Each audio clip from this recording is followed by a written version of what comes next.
Timu ya Liverpool imefanikisha kuinasa saini ya mchezaji wa Bayer Leverkusen na pia akiwa anaichezea timu ya taifa ya Ujerumani, Florian Wirtz, ambaye anafahamika kwa ubora wake kwenye kudribble na kufunga magoli.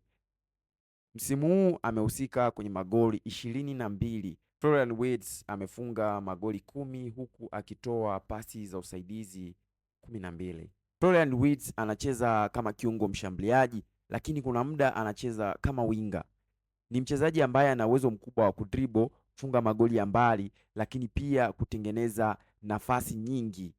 Kwa sasa Florian Wirtz ndio mchezaji ghali kwenye kikosi cha Liverpool, lakini mpaka sasa Florian Wirtz ndio mchezaji ambaye amesajiliwa kwa dau nono kwa sasa kwenye ligi za Ulaya. Wirtz ambaye amesajiliwa kwa dau la pound 130 milioni.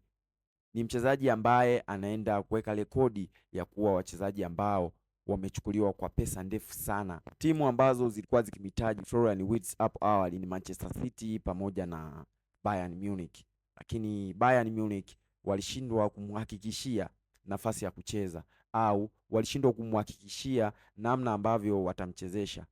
Lakini Arne Slot, kocha wa Liverpool, yeye alimpa mipango yake, alimpa plani ambazo amemwandalia kwenye kikosi cha Liverpool. Hivyo aliona ameheshimishwa kwenye timu ya Liverpool kuliko kwenye vikosi vingine.